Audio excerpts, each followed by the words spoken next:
बिस्मिल्लाहिर्रहमानिर्रहीम। सूरह अल-बकरा का लेक्चर नंबर 35 आपके साथ शेयर करेंगे, जो कि आयत नंबर 83 ता 86 पर मुश्तमिल होगा। ये आयत मुबारक अल्लाह ताला का यहूदियों से अहकामात शरीयत के हवाले से पुख्ता अहद लेने के हवाले से हैं। इससे कबल हम सूरह अल-बकरा की आयत नंबर 82 तक का तर्जमा और तफसीर छोटे छोटे लेक्चर्स में अर्ज़ कर चुके हैं। अगर आप चैनल पर नए आए हैं और कुरान मजीद को समझना भी चाहते हैं तो मैं रिकमेंड करूंगा कि तारुफ़ कुरान के तमाम लेक्चर्स और इस वक्त तक जितने भी लेक्चर्स हो चुके हैं ये तमाम तरतीब से मौजूद हैं। आप ये समाअत फरमा लें ताकि कुरान मजीद समझने में आसानी रहे।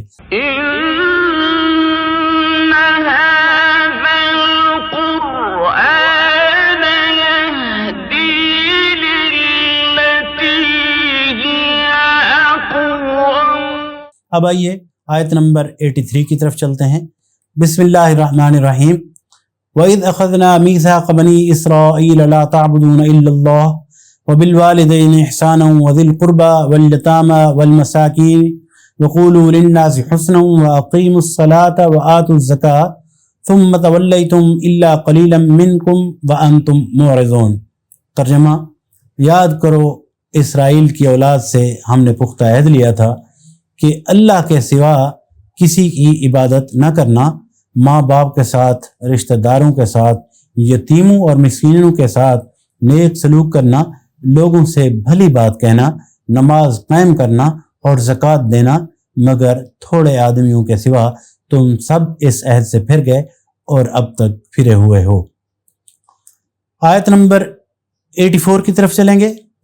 वइज़ अख़ज़ना मीसाक़कुम ला तस्फ़िकून दिमाअकुम वला तुख़रिजून अनफुसकुम मिन दियारिकुम सुम्मा अक़ररतुम व अंतुम तशहदून।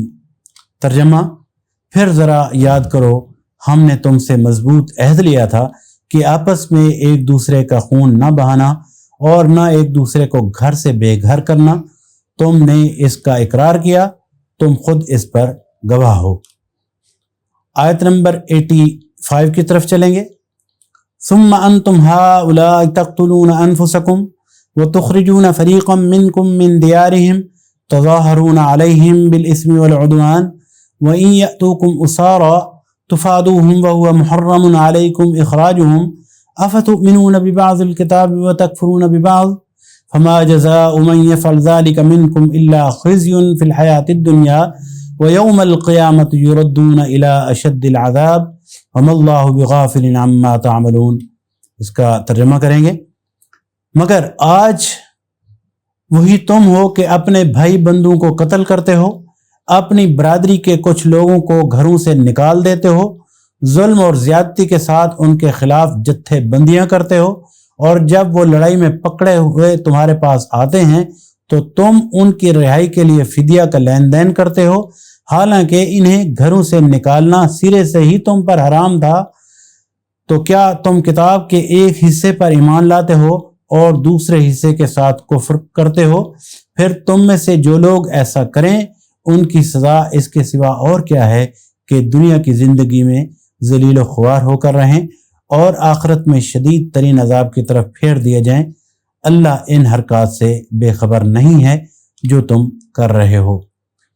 आयत के अल्फाज अफ़तुमिनून बिबअज़िल किताबि व तकफ़ुरून बिबअज़ से मुराद है, क्या तुम किताब के एक हिस्से पर ईमान लाते हो और दूसरे हिस्से के साथ कुफ्र इख्तियार करते हो?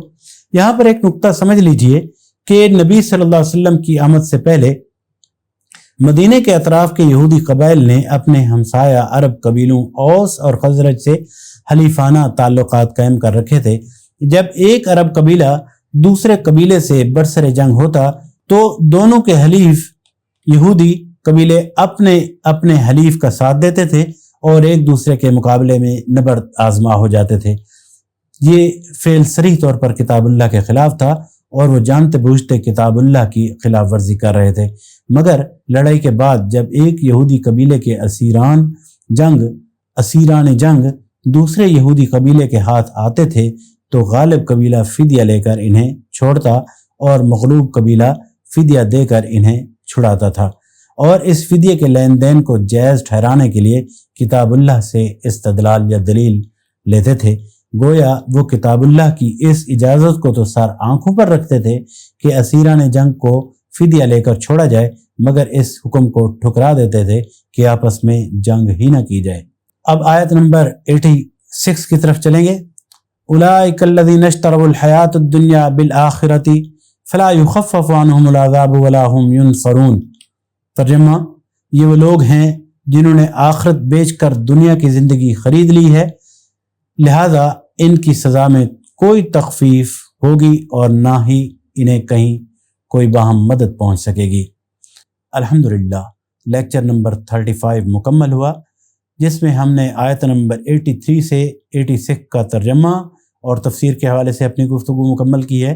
اس کے بعد نیکسٹ لیکچر میں انشاءاللہ ہم آیت نمبر 87 سے ترجمہ اور تفسیر کے حوالے سے اپنی گفتگو کریں گے۔ اللہ تعالیٰ سے دعا ہے کہ اللہ تعالیٰ ہمیں قرآن مجید کو سمجھنے اور اس پر عمل کرنے کی توفیق عطا فرمائے، آمین۔ اپنا بہت سارا خیال رکھیے، مجھے اجازت دیجیے، اللہ نگہبان، والسلام علیکم ورحمۃ اللہ۔